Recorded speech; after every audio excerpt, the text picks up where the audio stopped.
누리시기 바랍니다. 자, 새해 첫날 이렇게 하나님 앞에 나와 예배할 수 있음이 기쁨입니다. 무엇보다도 올 한 해는 우리에게 정말 정결한 마음 주시고 또 새로운 정직한 영을 주셔서 2025년도는 그 구원의 기쁨이 다시 회복되는 그런 한 해가 되었으면 좋겠습니다. 그런 소망을 가지고 이 시간 함께 찬양하도록 하겠습니다.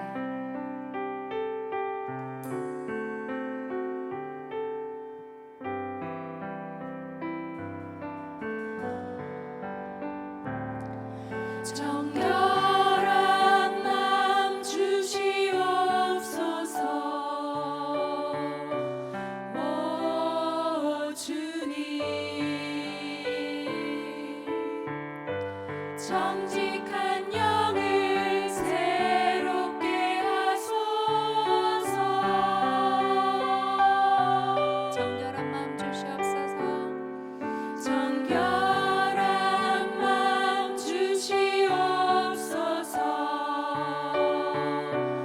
오 주님, 정직한 영을 새롭게 하소서.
또 주님 말씀 앞에 우리가 굳건히 서면서 주님과 동행하는 그런 삶이 되겠습니다라는 결단을 가지고 우리 힘차게 박수 치시면서 찬양하겠습니다.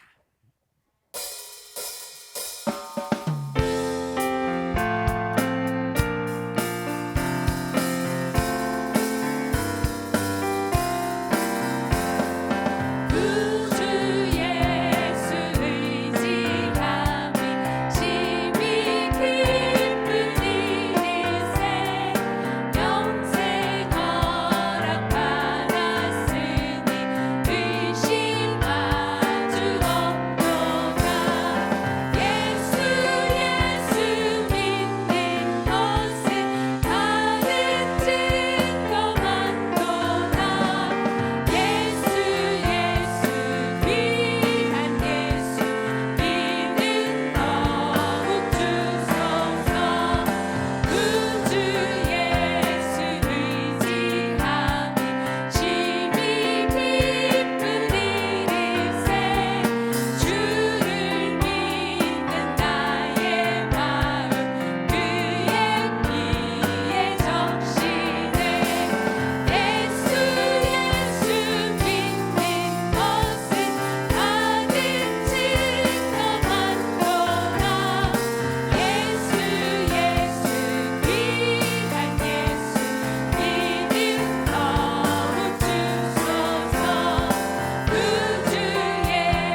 해가 밝았습니다.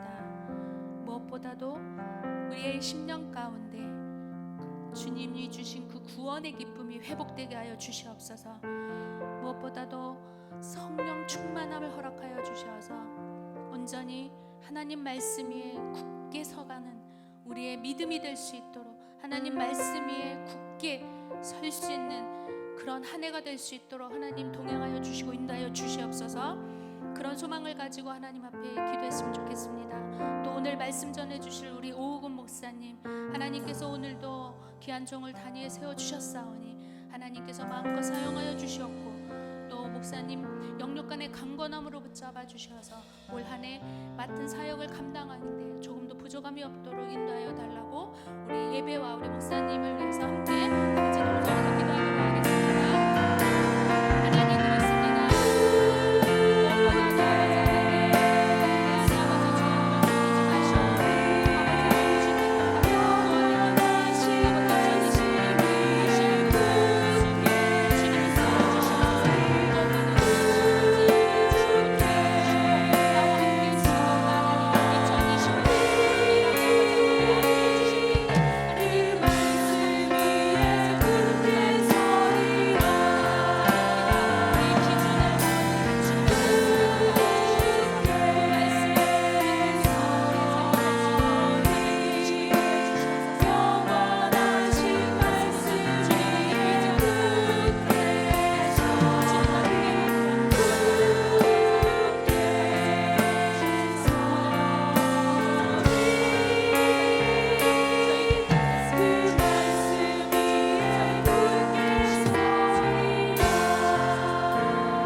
하나님께 올려드립니다. 하나님, 2025년 새해가 밝았습니다. 새해 첫째 날에 오늘 우리가 함께 수요 오전 예배로 예배드리게 하심을 감사드립니다. 하나님, 올 한 해가 우리가 하나님께서 주시는 큰 은혜로 말미암아서 우리의 믿음이 더욱 더 성장하고 성숙하고 또 우리의 믿음이 더욱 굳건해지는, 그래서 하나님을 더 우리가 알아가고 또 하나님의 기쁨이 되어져가는 그런 복된 한 해가 될 수 있도록 하나님 축복하여 주시옵소서. 또 하나님, 이 땅 가운데 세워져 있는 많은 교회들, 그 교회들이 영적으로 부흥되어지고 하나님의 귀한 구원의 통로로 쓰임받는 한 해가 될 수 있도록 하나님 역사하여 주옵소서. 오늘도 저희들 예배 가운데 나와서 하나님의 말씀 앞에 서기를 원합니다. 하나님의 말씀을 붙들게 해주시고 하나님의 말씀이 더욱 굳건하게 믿어지게 도와주시고 말씀이 우리의 삶에 힘이 되게 하시고 능력이 되게 하시고 또 말씀이 우리의 입술을 통해서 증거되는 역사가 일어날 수 있도록 오늘 예배를 통해서 우리에게 축복하여 주옵소서. 예수 그리스도의 이름으로 간절히 기도합니다. 할렐루야. 네, 우리 2025년에 우리 축복성이 바뀌었는데요. 너는 그리스도의 향기라라고 하는 우리 찬양으로 올 한 해 아마 축복하게 될 것 같은데 너무 가사가 좋습니다. 너는 그리스도의 향기라, 너는 그리스도의 편지라, 하나님 앞에서 그리스도의 향기니 너를 통해 생명이 흘러가리. 할렐루야. 우리 교회가 어떤 교회죠? 생명이 회복되는 교회죠. 올 한 해 교회는 저와 여러분이 교회잖아요. 이 건물이 교회가 아니고, 그죠? 우리를 통해서 하나님의 생명이 흘러가는 역사가 일어나기를 소망하는 그런 마음으로 우리 앞뒤 좌우에 있는 분들 같이 축복하면 좋겠습니다. 너는 그리스도의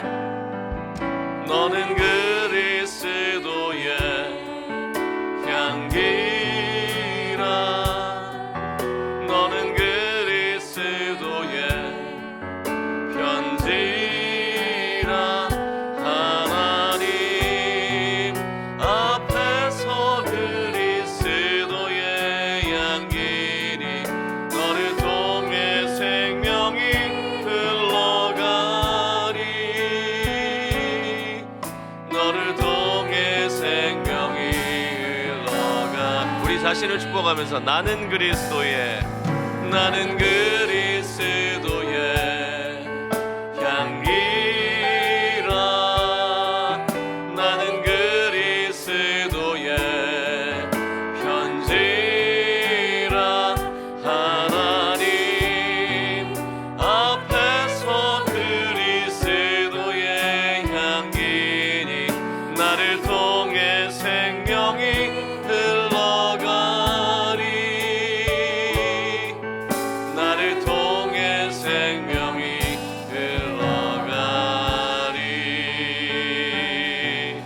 그렇게 하실 우리 하나님께 영광의 박수 올려드리겠습니다. 네, 제가 2025년 1월 첫 주부터 수요 오전 예배 말씀을 이제 전하게 됐는데요. 너무 감사한 것은 1월 달이 수요일이 5번이 있습니다. 그래서 5주간 말씀을 같이 나누게 되는데, 제가 1월 달에 제가 그 오전 예배 설교인지를 12월 달까지 잘 몰랐어요. 그래서 지난달에 다음 달에 제가 오전 예배 설교라는 이야기를 듣고 오 주여 이렇게 얘기했는데, 설교가 또 오 주여. 그래서 어떤 목사님이 저한테 성을 바꾸라고 그런 얘기를 하셨는데 바꿀 수는 없고요. 그래서 제가 이 1월 달에 어떤 말씀을 나눌까 고민하다가 1월 시작하는 달이기도 하고, 그래서 믿음 시리즈로 5번을 나눠야 되겠다. 그래서 어떤 시리즈냐면 내가 믿는 이유, 내가 믿음을 갖고 있는 그 이유, 또 우리가 믿음을 가질 수 있는 이유에 대해서 5번에 걸쳐서 나누려고 하는데, 오늘은 내가 성경을 믿는 이유입니다. 내가 성경을 믿는 이유. 그래서 이미 이곳에 계신 분들은 예수님을 믿고 성경을 다 믿으시잖아요, 그죠? 아멘? 난 성경을 다 믿긴 믿는데 다 믿지는 못하고 일부분만 믿는다. 아니면 성경을 대부분 믿지만 여기는 못 믿는다. 이런 분 계세요? 손 들어보세요. 아무도 없으세요? 놀라운 기적입니다.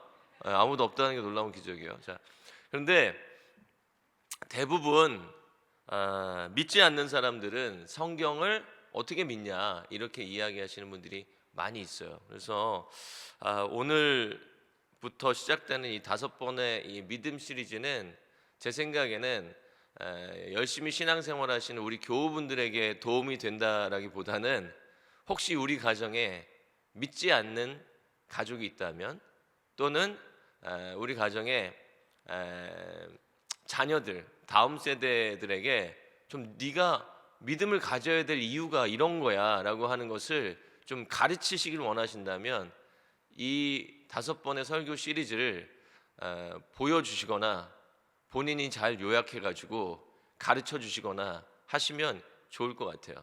그래서 오늘 1월 달에 이 메시지는 좀 선교적인 관점에서 우리가 믿음을 가져야 되는 타당한 이유에 대해서 좀 나누려고 합니다.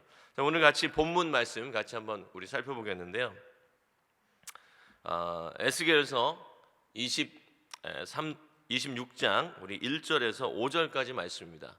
에스겔서 26장 1절에서 5절까지 말씀, 저와 함께 한 목소리로 합독하도록 하겠습니다.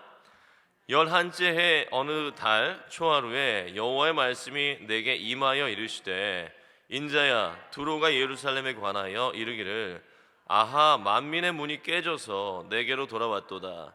그가 황폐하였으니 내가 충만함을 얻으리라 하였도다. 그러므로 주 여호와께서 이같이 말씀하셨느니라. 두로야, 내가 너를 대적하여 바다가 그 파도를 굽이치게 함같이 여러 민족들이 와서 너를 치게 하리니, 그들이 두로의 성벽을 무너뜨리며 그 망대를 헐 것이요, 나도 티끌을 그 위에서 쓸어버려 맨 바위가 되게 하며 바다 가운데 그물 치는 곳이 되게 하리니, 내가 말하였습니다. 주 여호와의 말씀이니라. 그가 이방의 노략거리가 될 것이요. 아멘. 자, 지금 우리가 읽은 이 구절들은 에스겔이 하나님의 하나님의 말씀을 받아서 이제 예언한 내용입니다. 어디에 대해서 예언한 내용이에요? 두로라고 하는 도시국가, 두로라고 하는 나라에 대해서 이 에스겔이 예언하고 있는 내용입니다. 근데 4절 5절이 중요한데, 자, 이렇게 돼 있어요. 그들이 두로의 성벽을 무너뜨리며 그 망대를 헐 것이요, 나도 티끌을 그 위에서 쓸어버려 맨 바위가 되게 하며. 여기 4절을 보면 두로가 멸망당할 것처럼 이제 예언이 되어 있는데 어느 정도로 멸망당할 것 같아요? 완전하게요? 아니면 일부분만? 완전하게죠. 그러니까 티끌 위에서 쓸어버리는, 티끌을 그 위에서 쓸어버려. 그러니까 우리가 마당 같은 거 쓸 때, 청소할 때 빗자루로 이렇게 어떻게 해요? 먼지를 쓸어버리죠. 그러면 깨끗하게 청소하면 어떻게 돼요? 맨바닥이 드러나잖아요. 그죠? 그렇게 맨 바위가 되게 한다는 거예요. 이 두로라고 하는 도시가. 자, 5절에 보니까 바다 가운데 그물 치는 곳이 되게 한대요. 바다 가운데에 그물 치는 곳이 되게 한다? 아니, 두로라고 하는 이 도시는 해안에 있는 그 도시국가였어요. 어마어마한 도시국가. 하지만 바다 가운데에 있는 섬은 아닙니다. 그런데 바다 가운데에 그물 치는 곳이 되게 하겠다는 거예요. 그럼 두로가 바다에 잠긴다는 얘기인가? 이렇게 생각할 수 있잖아요. 그죠? 그러면서 주 여호와의 말씀이니라 그가 이방의 노략거리가 될 것이다. 두로가 이방의 노략거리가 될 것이다라고 예언하고 있습니다. 자, 그럼 이 예언의 내용이 왜 중요하고 왜 이런 말씀을 나누려고 하느냐? 이런 거예요. 제가 그 전도를 우리가 하러 나가보거나 아니면 전도 대상자를 만나서 이렇게 전도를 하게 되면 처음에 어때요? 내가 복음을 전하려고 할 때 그 복음 안에는 하나님의 구원과 그 하나님의 이 구원 계획에 관한 이 성경의 내용들을 우리가 증거하게 됩니다. 하나님이 당신을 사랑하셔서 예수님이 이 땅에 오셔서 십자가에 죽으셨고 뭐 이렇게 우리가 복음을 증거하게 되잖아요. 그죠? 그런데 어디서부터 막히냐면은 여기서부터 막혀요. 안 믿는 사람들이 나 하나님 안 믿는데 하나님이 계셔요? 하나님을 보질 못했는데 하나님을 좀 보여주세요.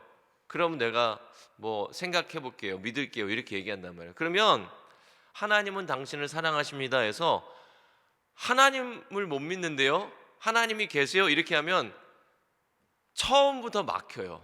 왜? 하나님을 안 믿는다고 하니까. 그잖아요. 근데 뭐 더 이상 무슨 이야기가 진행이 되겠습니까? 그래서 사람들이 하나님을 보여달라, 그러면 내가 하나님의 존재를 믿겠다라고 이야기할 때 그럼 우리는 어떻게 그러면 하나님을 보여줄 수 있나? 그 사람들에게. 여러분, 하나님 보여주실 수 있습니까? 저도 본 적이 없어요. 하나님을. 성경에 하나님은 영이시니, 그죠? 하나님은 육신을 가지고 우리 눈에 보이는 어떤 육체를 가지고 계시는 분이 아니라 영적인 존재라고 성경은 기록하고 있잖아요. 그래서 또 심지어 물론 모세라고 하는 인물은 하나님을 대면해서 본 사람이다라고 유일하게 기록되어 있지만 성경에는 하나님을 직접 눈으로 보면 어떻게 될까 봐 두렵다, 죽을까 봐 두렵다라고 할 정도로 하나님을 직접 보는 것은 안 된다는 거죠. 그런데 우리가 하나님 보여달라고 하는 사람에게 하나님을 보여줄 수는 없어요. 하나님의 존재 자체를 우리가 눈으로 보게 도와줄 수는 없단 말이죠. 그런데 그들이 하나님을 볼 수 있도록 도와줄 수 있는 유일한 방법이 뭐냐? 성경을 제대로 볼 수 있도록 도와주는 것이 하나님을 볼 수 있도록 도와주는 것입니다. 왜냐하면요, 하나님은 자신을 보여주십니다. 자신을 나타내세요. 그걸 우리가 하나님의 계시라고 합니다. 하나님이 자신을 보여주시는 거, 하나님이 자신을 나타내시는 거. 근데 이 계시에는 일반 계시가 있고 특별 계시가 있어요. 근데 일반 계시라고 하는 거는 그냥 일반적인 그런 상식적인 차원에서의 하나님의 계시라고 볼 수 있어요. 예를 들어서 자연 만물을 통해서 우리가 하나님의 그 창조를 느낀다거나, 그래서 하나님의 존재를 우리가 생각하게 되는 것이죠. 그런데 특별 계시라고 하는 것은 뭐냐면 하나님께서 야, 내가 이렇게 나를 보여주는데 나를 못 믿겠냐? 라고 하면서 아주 구체적으로 하나님을 특별하게 보여주시는 걸 특별 계시라고 할 수 있어요. 하나님의 특별 계시가 뭡니까? 성경이 하나님의 특별 계시예요. 아멘이 없으세요? 몰라가지고 아멘이 없으신 거예요? 안 믿어져가지고 아멘이 없는 거예요? 성경이 하나님이 자신을 우리에게 보여주시는, 특별하게 하나님을 보여주시기 위해서 기록된 하나님의 말씀이 바로 성경이다. 믿으십니까? 그렇기 때문에 우리가 하나님을 보려면 뭘 보면 돼요? 성경을 보면 된다는 것입니다. 근데 하나님을 못 믿겠다고 하는 사람한테 야, 성경은 믿을 만해, 그러니까 성경을 믿어라고 하면 믿겠어요? 그래서 성경이 왜 믿을 만한지를 우리가 설득을 해야 된단 말이죠, 전도할 때. 그죠? 자, 성경이 왜 중요한가부터 이야기해야 됩니다. 여러분, 성경이 왜 중요합니까? 저는 보통 전도하러 갈 때 그 사람이 이야기하다가 그분이 하나님 안 믿겠다고 하고 나 성경도 못 믿겠다고 하면 대략 이렇게 시작을 합니다. 혹시 인류 역사상 지금 현존하는 책들 중에서 가장 많이 사람들이 필사를 하고 복사를 하고 인쇄를 한 책, 그러니까 전 세계에 가장 많이 존재하는 책, 현재 전 세계에 가장 많이 존재하는 책이 어떤 책일까요? 그 책을 아십니까? 성경책이에요, 성경책. 자, 그러면 인류 역사상 가장 많은 사람들이 읽었던 책, 그리고 지금도 읽고 있는 책이 어떤 책인 줄 아십니까? 성경책이에요. 팔만대장경이 아닙니다. 성경책이라는 거죠. 자, 그러면 2024년도 작년에 가장 많이 팔린 베스트셀러 무슨 책일까요? 성경책이에요. 성경책. 트럼프 대통령이 판 성경책만 해도 어마어마합니다. 작년에. 자, 그러면 제가 조심스럽게 예언을 하겠는데요, 올해 2025년도에 가장 많이 팔릴 책이 어떤 책일까요? 성경책입니다. 여러분 중에 성경 낡으면 새 걸로 바꿔야 안 바꿔요? 바꾸잖아요, 그죠? 물론 옛날 성경이 좋아서 저는 안 바꾸고 이렇게 그 오래된 걸 이렇게 쓰기도 하지만, 또 새로운 번역이 나오면 궁금해서 또 다른 성경책을 사기도 하고, 지금까지 성경책을 제가 몇십 권은 산 것 같아요. 여러분, 같은 내용의 책인데 몇십 권씩 소장하는 책이 있어요? 성경밖에 없어요. 성경밖에. 자, 그러면 이렇게 전 세계에 가장 많은 사람들이, 그리고 인류 역사상 이렇게 많은 사람들이 사랑했고 궁금해했던 책이 성경책이라면 그 성경책의 내용을 좀 알아야 될 거 아니에요. 인류 역사상 가장 많은 사람들이 사랑하고 읽었던 책이, 궁금해했던 책이 성경책이라면 그 책의 내용이 궁금해야 되는 게 정상 아니에요? 그죠? 그러면서 이렇게 얘기하죠. 혹시 선생님은 성경의 내용을 아십니까? 모르시면 제가 잠깐 말씀드려도 될까요?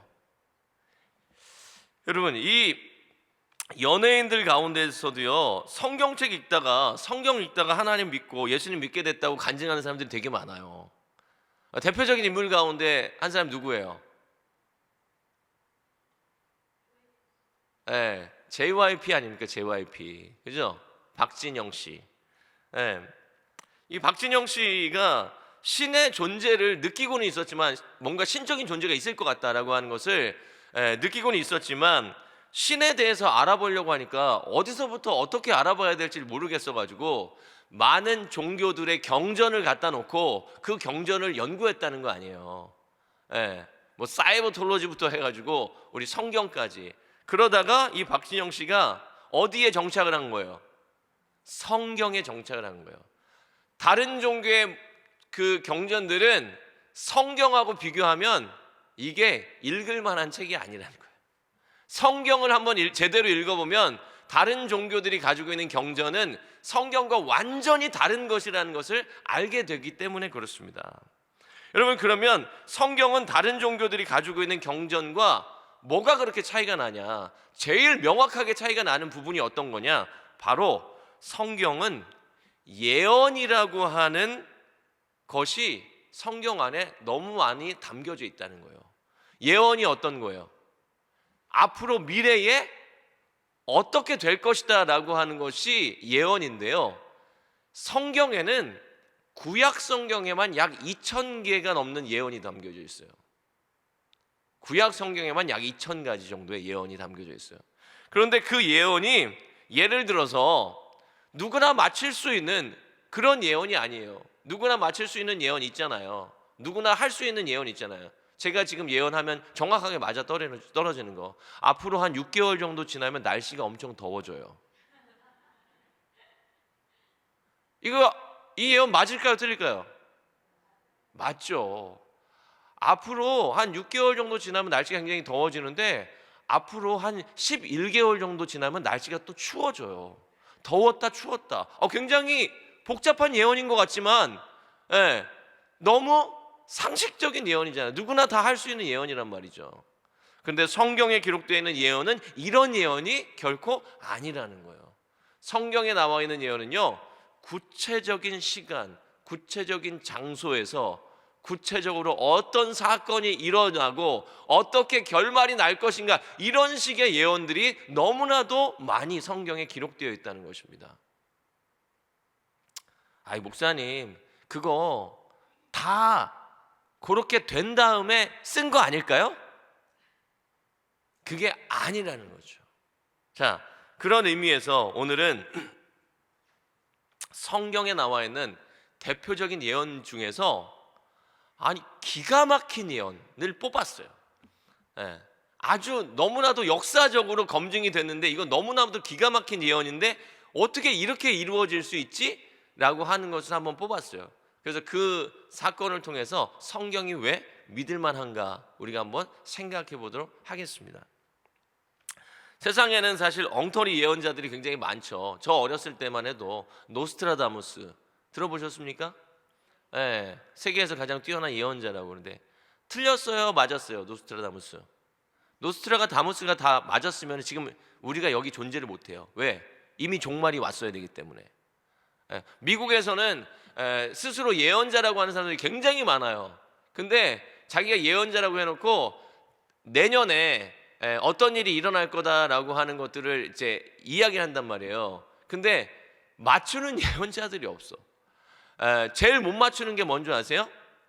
대선을 못 맞춰. 대통령 선거에서 누가 대통령 될 건지를 못 맞춰요. 그래서 엉터리 예언자들이 굉장히 많은데 여러분, 구약 성경에 약 2,000가지의 예언이 나오고 2,000가지의 예언이 모두 다, 거의 모두 다 99.9% 다 지금 이루어졌다면, 정확하게 들어맞았다면 그 확률이 얼마나 될까요? 2,000가지의 예언이 구체적으로 다 들어맞을 확률. 2,000가지 예언을 해놓고 이 2,000가지 예언이 다 맞아, 정확하게. 그럴 만한 확률이 얼마나 된다고 생각하세요? 확률적으로. 없어요. 그냥 제로예요. 그 확률은. 가능성이 없다는 거예요. 근데 2,000가지의 예언이 모두 정확하게 다 이루어졌다면 그것은 인간의 영역이 아니라는 거예요. 자, 성경에 이 기록된 예언이 얼마나 정확한가? 자, 구약 성경 에스겔서에는 많은 나라들에 대한 하나님의 예언이 담겨 있습니다. 많은 나라들에 대한 하나님의 예언이 담겨 있는데요. 오늘 우리가 읽었던 부분은 바로 두로라고 하는 이 도시국가에 대한 예언이었습니다. 하나님의 심판 예언이죠. 그 내용을 보면은 두로는요, 굉장히 교만하다고 하나님 말씀하세요. 그래서 두로의 이 교만한 태도를 하나님께서 책망하시는데, 그럴만 했던 것이 뭐냐면 이 에스겔이 이 예언을 할 당시에 세계에서 가장 강대국 두 나라를 꼽으라 그러면 육상에는 바벨론이라는 이 대제국이 있었고요, 해상을 완전히 장악한 나라는 바로 두로라고 하는 나라였습니다. 그러니까 바벨론하고 맞짱 뜰 만큼 강력한 국가가 도시국가가 바로 두로라고 하는 나라였다는 것입니다. 예를 들어서 이 카르타고라고 하는 굉장히 큰 대도시를 역사적인 기록에 보면 두로의 딸이라고 얘기하고 있어요. 두로의 딸들 중에 하나다, 카르타고가. 그렇다는 얘기는 뭐냐면 두로가 이 해상 도시들을 다 장악한 굉장히 강력한 그런 나라였다는 것을 우리가 알 수 있는 것입니다. 그리고 이 두로는 이 해상을 장악한 나라였기 때문에 이 해상 무역에 굉장히 탁월한 영향력을 가지고 있었던 나라였고 해상 공격력이 굉장히 뛰어난 나라였어요. 그렇기 때문에 굉장히 부유했습니다. 아주 부유한 그런 나라였다는 것이죠. 이 에스겔은 이 두로에 대해서 오늘 에스겔서에서 이제 예언을 하는데, 에스겔이라고 하는 인물이 어떤 인물이냐면, 에스겔은 원래 이제 제사장이었는데 예루살렘에서 제사장을 하고 있었던 사람이에요. 근데 바벨론이 예루살렘을 두 번째로 침공했을 때, 바벨론의 이 2차 예루살렘 침공 시에 에스겔도 백성들과 함께 포로로 바벨론으로 끌려갑니다. 그래서 바벨론에서 포로 생활을 하면서 거기에서 하나님의 말씀이, 하나님의 환상이 에스겔에게 임해가지고 바벨론에서 이 에스겔이 이제 그 예언을 하는 것입니다. 이제 이 에스겔이 끌려갈 때가 BC 598년이었어요. 근데 에스겔이 그 바벨론에 끌려가가지고 이 두로에 대해서 심판 예언을 할 때가 BC 589년 정도 됩니다. 589년. 그리고 에스겔이 이 예언을 하고 나서 3년 뒤에 느부갓네살 왕이 실제로 두로를 공격하게 됩니다. 바벨론이 두로를 공격하는 거예요. 근데 이 두로는 바벨론의 공격을 받고 이 바벨론과 함께 전쟁을 치르는데요, 13년간 전쟁을 해요. 13년간 전쟁을 하는데 느부갓네살이 이 두로를 완전히 정복하지를 못해요. 근데 이 두로가 13년간 이 바벨론이라고 하는 느부갓네살 이 강력한 왕과 함께 13년간을 전쟁을 하면서 조금씩 이 전쟁의 양상이 자기들에게 불리하게 돌아간다, 우리가 조금씩 전쟁이 지금 악화된다라고 하는 것을 깨달으면서 이 두로 왕이 어떻게 하냐면요, 해안가에서 약 800m 정도 떨어져 있는 섬이 있었어요. 그 섬에다가 난공불락의 요새를 건설합니다. 이 전쟁 중에. 그리고 두로에서 가지고 있었던 온갖 그 보물들, 그리고 이 그 재정이라고 할 수 있겠죠. 이 두로가 가지고 있었던 그 자산들을 그 해안에서 800m 떨어져 있는 섬에다가 난공불락의 요새를 만들고 그 요새로 계속해서 옮깁니다. 두로의 모든 재산을 그쪽으로 옮긴 거예요. 그리고 두로의 사람들도 조금씩 그 요새로 옮겨갑니다. 그래서 느부갓네살이 두로를 정복했는데 두로의 모든 재산과 두로의 그 백성들은, 왕과 백성들은 이미 그 해안가에서 800m 떨어져 있는 그 섬에 세워진 요새로 다 들어간 거예요. 그러니까 느부갓네살이 이 옛 두로의 이 영토를 장악하긴 했지만 실제적으로 두로가 가지고 있는 모든 자산과 사람들은 정복을 못한 거죠. 그리고 이 느부갓네살은 계속해서 이 새로 옮겨간 그 두로를 공격하려고 했지만 두로는 원래 해상 공격력이 강력한 나라였고 섬을 요새로 만들었기 때문에 배가 그 섬을 공격하러 가질 못해요. 그래서 이 새롭게 생긴 이 두로성을 함락시킬 수가 없었습니다.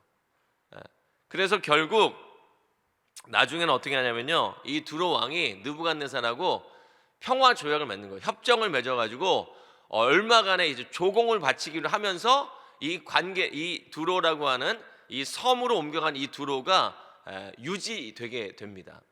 그런데요, 이 상태로 보면 우리가 처음에 읽었던 내용 있잖아요.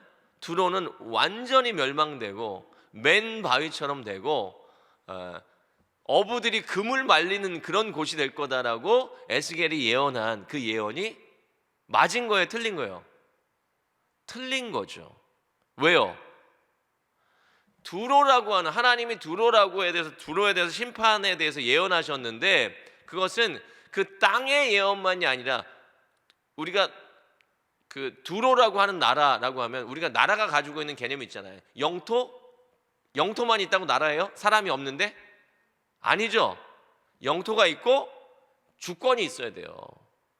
거기에 사람들이 그 나라의 백성으로 있어야지 그게 나라잖아요.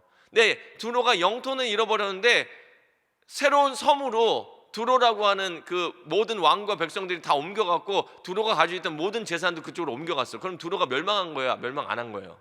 멸망 안 한 거죠. 그래서 에스겔의 예언이 틀렸다라고 생각할 수도 있어요. 그 놀라운 사실은 여기서부터입니다. 근데 이 난공불락의 요새를 만들고 여전히 그 자신들의 어마어마한 재산과 자산을 가지고 그 성에서 살고 있는 이 두로 사람들을 멸망시키려고 하는 한 정복자가 다시 나타나게 됩니다. 느부갓네살은 이미 죽었습니다. 그런데 느부갓네살이 이 두로를 공격한 후 약 241년 후에 또 다른 정복자가 나타나는데 그게 바로 헬라의 알렉산더라고 하는 대왕이었습니다. 이 알렉산더가요, 신두로, 그러니까 이 섬으로 옮겨간 두로, 그 두로를 공격을 합니다. 근데 이 신두로는 섬으로 이루어져 있었기 때문에 공격이 쉽지가 않았어요. 그리고 두로 사람들이 알렉산더를 비웃었습니다. 왜냐하면 바벨론하고 13년간을 예전에 역사적으로 보면 전쟁을 했었고 거기서도 살아남았잖아요. 그죠? 그리고 자기들이 지금 섬 안에 아주 요새 안에 딱 들어있잖아요. 그리고 역사가들의 기록에 보면은 그 섬에는 식수가 굉장히 풍부하게 공급되는 그런 섬이었어요. 그래서 자기들은 배도 많고 해상력이 있으니까 자기들이 멸망당할 거라고 아예 생각을 안 합니다. 그래서 비웃었어요. 이 알렉산더를. 근데 이 알렉산더 왕이 엄청난 사람이에요. 자기의 이 기술 장관이었던 디아데스라고 하는 장관한테 명령을 내립니다. 어떻게 명령을 내냐면 해안가에서 800m 떨어진 그 섬까지 방파제를 쌓으라는 거예요. 길을 내라는 거예요. 바다에 길을 내라. 그래서 우리는 배 타고 거기를 공격하는 게 아니라 기마군으로 그냥 육상군으로 여기 두로를 쓸어버리겠다. 그래서 바다에 길을 내라는 거예요. 여러분 근데 지금에야 기술이 워낙 발달했고 이 방파제를 세우는 그런 이런 어떤 기술이 있기 때문에 방파제를 쌓지만 옛날에는 파도가 계속 치고 이러는데 바다에다가 800m짜리 대로를 놓을 수가 있겠습니까? 자, 그런데 어떻게 길을 놓냐면요, 이렇게 길을 내기 시작합니다. 느부갓네살에 의해서 두로라고 하는 옛 도시가 완전히 파괴됐잖아요. 그 옛 두로의 이 파괴된 도시에서 성벽으로 쓰였던 돌, 그리고 파괴된 그 도시에 남아 있었던 모든 그 건축 재료들, 이런 것들을 싹 다 쓸어 모아가지고 이 해안에서부터 시작해가지고 800m의 뚝을 쌓기 시작합니다. 그러니까 구두로, 옛 두로의 그 성의 모든 제목과 모든 돌과 그 성을 이루고 있던 모든 흙과 옛 두로를 다 파가지고 이 섬으로 옮겨간 거기까지 길을 내기 시작하는 거예요. 근데 그것만으로 부족해가지고 이 알렉산더가 레바논의 나무들이 굉장히 많이 나요. 우리 그 성경에 보면 레바논에서 백향목 막 가져오고 막 그러잖아요. 그래서 레바논에서 목재를 들여가지고 오고, 그리고 이 근처에다가 채석강을 만들어가지고 돌도 채취하고 이렇게 하면서 이 800m의 뚝길 공사를 시작하고 이 공사를 완성시켜 버립니다. 그래서 신두로, 이 섬에다가 요새를 세워가지고 난공불락의 요새를 만들어서 거기에서 명맥을 유지하고 있었던 두로를 완전히 멸망시켜 버려요. 8,000명을 가서 죽이고 3만 명을 노예로 삼습니다. 그리고 그 새롭게 세워졌던 그 신두로의 성과 요새를 바다에 다 수장시켜 버려요. 완전히 깨끗하게 쓸어버려요, 거기를. 그래서 오늘 우리가 읽었던 에스겔서 26장 4절 5절처럼 거기가 맨 바위같이 되고 바다에서 어부들이 금을 넣는 곳이 될 것이다 라고 하는 그 에스겔의 예언을 완전하게 성취시켜 버립니다. 이게 굉장히 놀라운 것입니다. 자, 그래서 역사가 그 조셉 프리라고 하는 사람이 이렇게 얘기를 했어요. 내 돌들과 내 제목과 내 흙을 다 물 가운데 던질 것이라 라고 하는 에스겔서 26장 12절 말씀이 12절 말씀 한번 띄워주시겠어요? 12절 26장 12절 말씀 한번 읽어볼까요? 자, 내 재물을 빼앗을 것이며 내가 무역하는 것을 노력할 것이며 내 성을 헐 것이며 내가 기뻐하는 집을 무너뜨릴 것이며 또 내 돌들과 내 제목과 내 흙을 다 물 가운데 던질 것이라. 그러니까 너의 돌들과 너의 제목, 나무들과 너의 흙을 다 물 가운데 집어 넣을 것이다 라고 하는 이 에스겔의 예언이 알렉산더의 기술자들이 두로에 부서진 파편들을 물 가운데로 던져서 방파제를 만든 사건으로 성취되었다라고 역사가 조셉 프리가 이야기를 했어요. 자, 또 다른 역사가 필립 마이어라고 하는 사람이 두로에 대해서 다음과 같이 기록을 하고 있습니다. 알렉산더 대제의 공격은 두로가 멸망되기까지 계속되었다.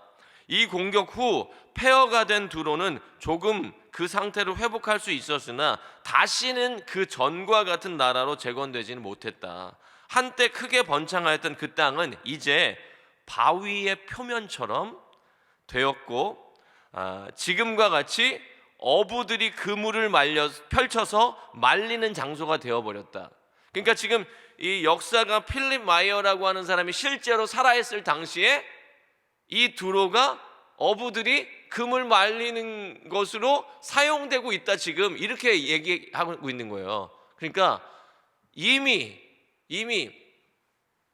BC 500년대에 에스겔이 예수님 오시기 전 589년도에 예언했던 그 예언이 이제 예수님이 태어나신 이후 알렉산더가 약 133년 이럴 때 이제 막 전쟁하고 그러니까 약 한 700년 전에 예언했던 예언이 완전 무결하게 이루어지는 것을 성경이 보여주고 있다는 거예요. 할렐루야. 자, 그런데요, 성경에서 두로와 함께 같이 자주 등장하는 나라가 있어요. 그게 뭐냐면 시돈이라고 하는 나라예요. 시돈도 도시국가였습니다. 그런데 두로는 이렇게 완전하게 멸망하는 것이 예언이 완전히 이루어졌고, 시돈이라고 하는 나라는 시돈에 대해서 에스겔이 예언하는데 시돈은 완전히 멸망한다는 얘기가 없어요. 그냥 시돈이 이방 나라들에게 공격을 받아가지고 엄청난 고난을 겪게 될 것이다, 어려움을 많이 겪게 될 거다라고 하는 것으로 예언이 되었어요. 근데 실제로 이 시돈이 바벨론의 공격으로 약 4만 명이 죽임을 당했고요.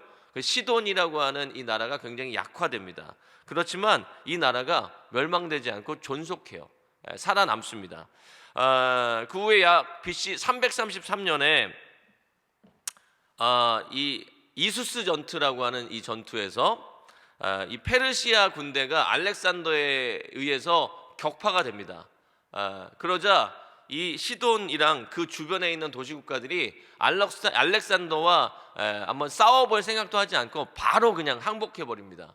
그래서 살아남습니다. 그리고 아직까지도 이 시돈이라고 하는 도시가 존재하고 있어요. 제가 사진을 좀 몇 장 보여드릴 텐데, 아까 두로에 대해서 제가 말씀드렸잖아요. 그래서 제가 구글 지도에 들어가가지고 지금 두로의 모습을 한번 찾아봤어요.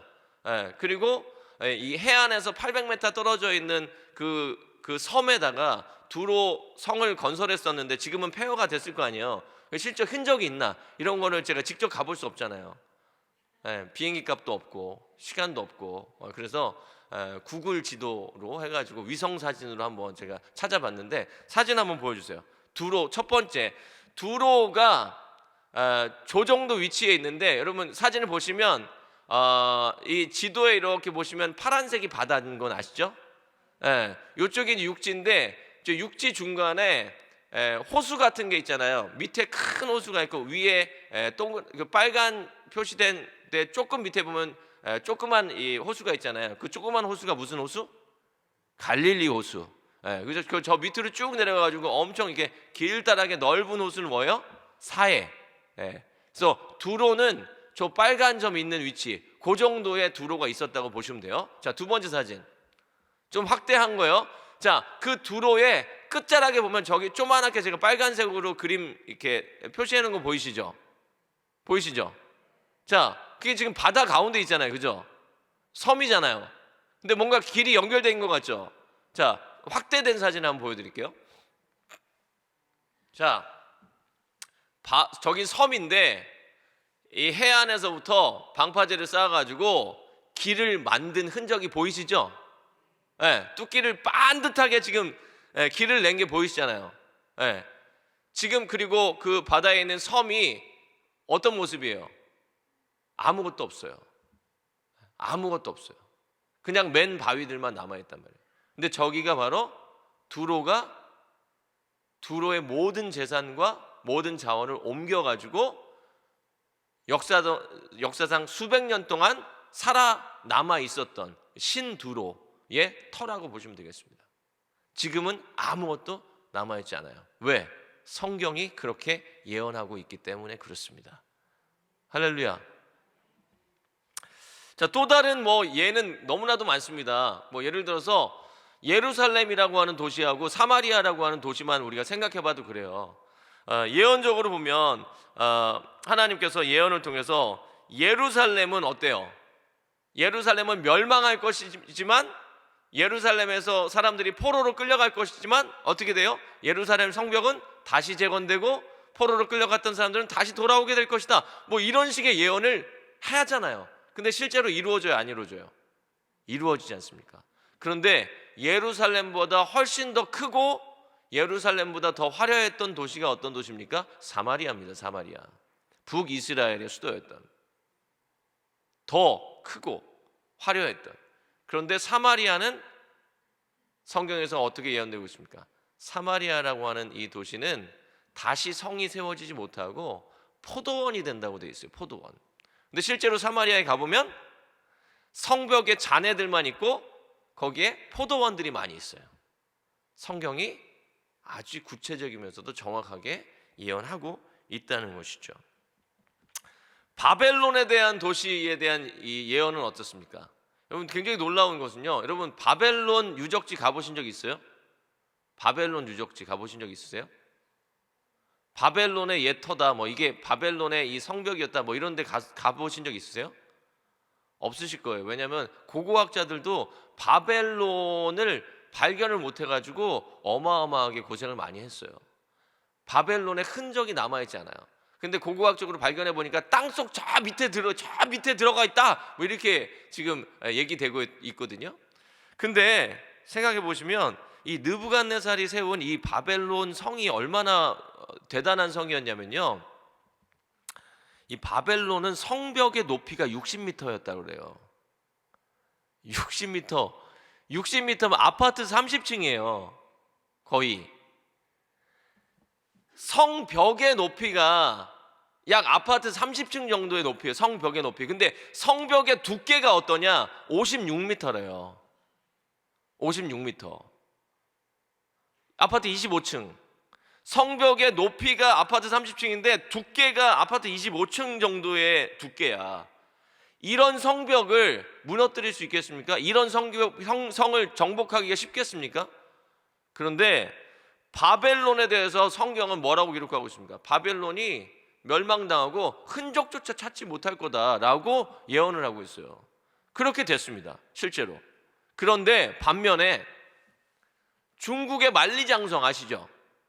가보셨어요? 저는 가봤어요. 중국 만리장성 가보신 분 손 들어보세요. 이거 우리 부끄러운 일 아니잖아요. 자, 중국의 만리장성 가보신 분은 아실 거예요.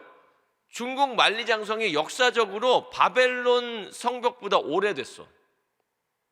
근데 바벨론 성벽하고 비교도 안 될 정도로 작아. 만리장성은 폭도 작고요. 만리장성 좁은 데 가면은 막 사람들 이렇게 지나다니는, 막 몇 주씩 지나가는 것도 힘들 정도로 좁은 데도 많이 있어요. 근데 그 만리장성이 지금도 존재해요, 존재하지 않아요? 지금도 존재하지 않아요. 바벨론 성벽과는 비교도 안 될 정도로 약한 성벽이고 더 오래된 성벽인데, 만리장성은 지금도 존재하는데 바벨론은 흔적도 없이 다 사라졌어요. 근데 성경이 그것을 정확하게 예언하고 있다는 것이죠. 그러면 이제 우리가 좀 궁금해야 될 건 뭐냐면, 그러면 알겠어요. 성경의 예언이 정확하다. 성경이 엄청난 예언들을 담고 있는데 그게 너무나도 정확하다라는 건 뭐 인정하겠습니다.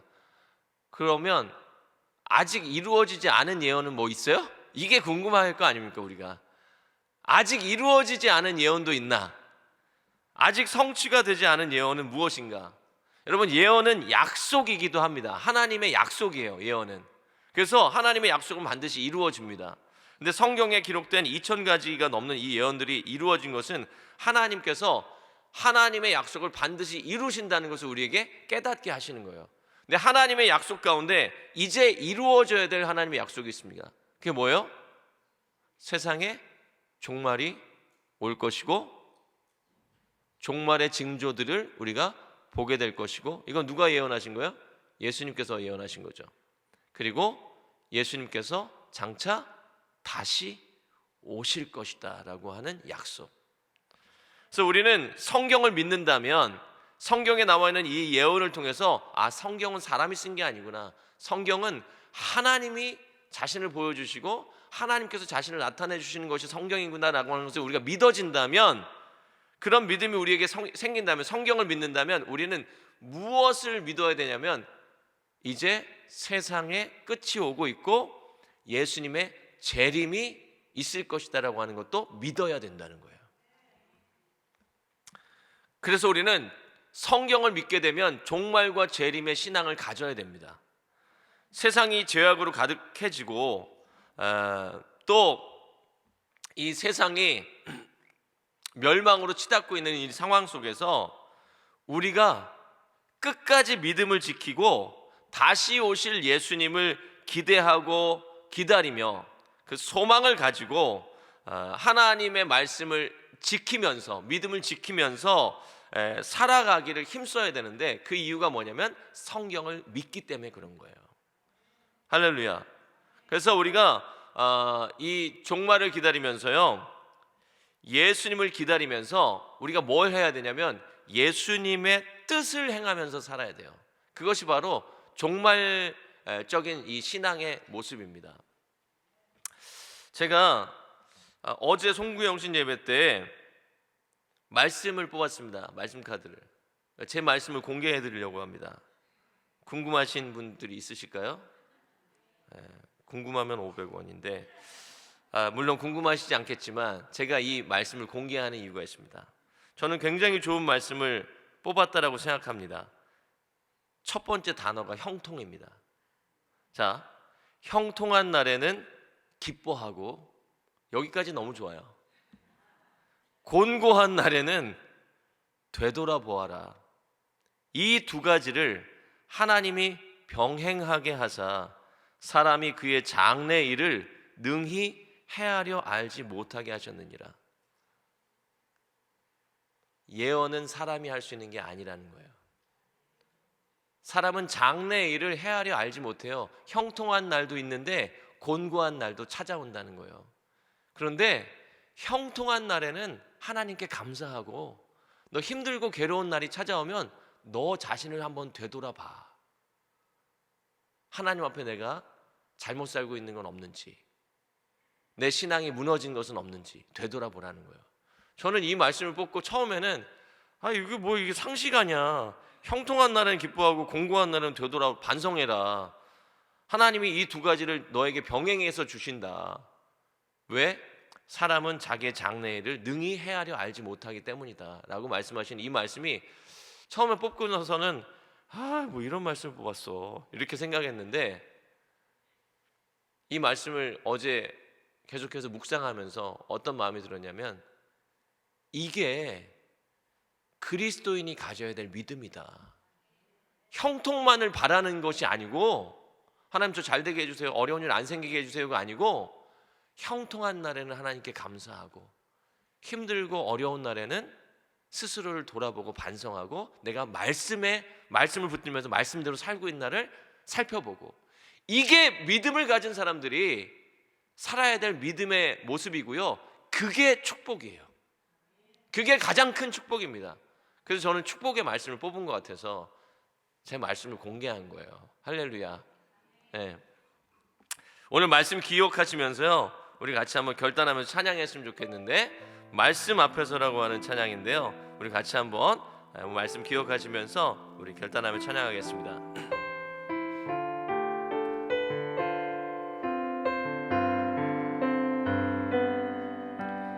말씀 앞에서 경외함으로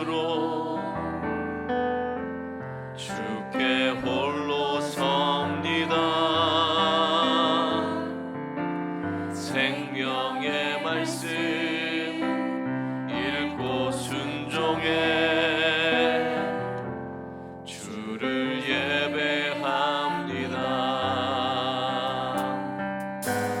기록된 말씀 힘이 있어서 진리로 우리 거룩해 하며 거룩한 말씀 세세 영원히 복음이 되어 말씀하시네. 하나님 말씀에 두려워 떠는 자,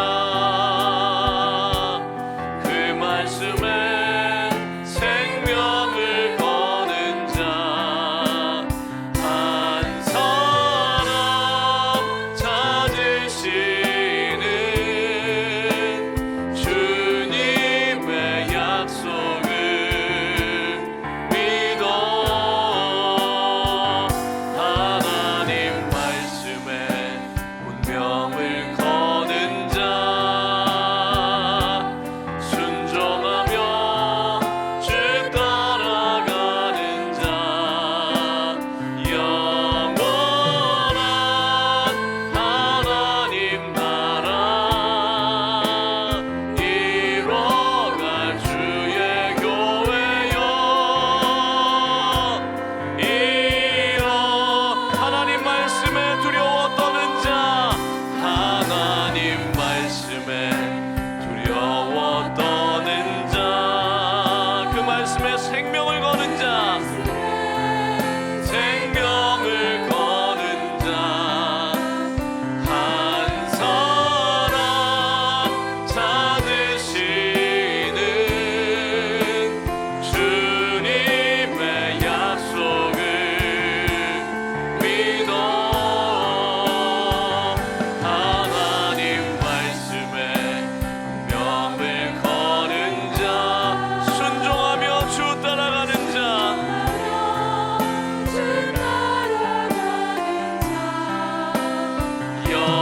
영원한 하나님 나라 이뤄갈 주의 교회여. 일어나라 일어나라. 우리 말씀을 기억하시면서 우리 결단함을 같이 한번 기도하기 원합니다. 하나님의 말씀은 반드시 이루어지고, 하나님의 말씀은 살아있는 능력이고, 하나님의 말씀은 우리가 믿을 수밖에 없는 아버지 하나님, 그런 아버지 하나님 말씀인 줄 믿습니다. 하나님의 말씀을 통해 우리는 하나님을 보게 되는 줄 믿습니다. 하나님의 말씀에 우리의 생명을 걸고, 하나님의 말씀에 아버지 우리의 운명을 걸고, 하나님의 말씀을 순종하며 하나님의 말씀을 존중하며 하나님의 말씀을 귀하게 여기는 아버지 하나님, 그런 하나님의 자녀로 살아가게 하시고, 이 하나님의 말씀을 전하고 증거하는 자로 살아갈 수 있도록 도와달라고 우리 주여 한번 부르고 결단하며 기도하기 원합니다. 주여, 가져가지고 사랑에 충만하신 아버지 하나님, 하나님의 말씀은 다른 어떤 종교의 경전에 기록되어 있는 말씀들과 완전하게 다른, 아버지 완전하게 그 차원이 다르고 그 내용이 다르고 아버지 그 명확성이 다른 아버지의 실제적인 말씀입니다. 역사를 통해서 아버지는 실제적으로 아버지 이루어지고 있고 완전하게 이루어지는 것이 하나님의 말씀인 줄 믿습니다. 하나님의 말씀은 우리를 향한 약속인 줄 믿습니다. 하나님의 약속 가운데 우리가 예수 그리스도를 믿으면 하나님의 자녀가 되고 영원한 생명을 얻게 된다는 것, 또 이 아버지 시대는 이제 아버지 종말로 향하게 가고 있고 세상은 멸망될 것이고, 그러나 아버지 하나님의 백성들은 하나님께서 구원하실 것이라는 것, 그리고 예수님께서 다시 오셔서 아버지 예수님께서 이 땅 가운데 재림하셔서 아버지는 온 열방과 민족과 모든 사람들을 심판하실 것이라는 것, 우리가 아버지 그것을 굳게 믿고 살아갈 수 있도록 도와주시고, 아버지 예수님의 다시 오심에 대해서 우리가 증거하며 아버지 나타내며 살아갈 수 있도록, 우리의 종말론적 아버지 재림의 신앙을 가질 수 있도록 하나님 도와주시고 역사해 주옵소서. 그래서 예수님의 다시 오심을 기대하고 소망하며 살아가며, 또 예수님이 다시 오실 것을 기대하며 살아가기 때문에 예수님의 뜻을 순종하며 살아갈 수 있도록, 행하며 살아갈 수 있도록 주여 도와주시고 역사하여 주시옵소서. 사랑의 하나님, 감사를 드립니다. 오늘 2025년 1월 1일 수요 오전 예배를 통해서 우리가 왜 하나님을 믿을 수 있고 성경을 믿을 수 있는지 알게 하시니 감사를 드립니다. 성경은 하나님의 존재를 분명하게 나타내고 있고, 또 하나님을 믿는다면, 우리가 그 성경을 믿는다면 예수님께서 이 땅 가운데 다시 오실 것이라는 것도 믿으며 살아갈 수 있다는 것을 깨닫게 하여 주옵소서. 이제 아버지는 우리에게 남겨진 하나님의 약속이 이루어질 텐데, 그것은 세상은 죄악으로 인해서 멸망 가운데로 치닫고 있고, 그러나 예수님께서 이 땅 가운데 다시 오셔서 민족과 열방과 모든 사람들을 심판하실 것이라고 하는 것입니다. 하나님, 그렇기 때문에 아버지는 우리가 이 재림의 신앙을 붙들고 예수님의 뜻대로 순종하며 살기를 힘쓰는 저희들 될 수 있도록 도와주시고 역사해 주시옵소서. 2025년 한 해 말씀 충만, 성령 충만, 은혜 충만한 한 해가 될 수 있도록 주님 축복하여 주옵소서. 그러나 하나님, 때로는 형통한 날도 있겠지만 때로는 곤고한 날이 우리에게 찾아올 수도 있습니다. 그때 불평 원망하는 것이 아니라 하나님 앞에서 우리 자신의 모습을 돌아보며 반성하고 다시 말씀대로 살도록 아버지 회복할 수 있는 저희들 될 수 있도록 도와주시고 역사해 주옵소서. 예수님의 이름으로 간절히 기도합니다. 우리 다 같이 자리에서 일어나셔서 우리 주기도문 찬양하심으로 오늘 수요 오전 예배를 마치도록 하겠습니다.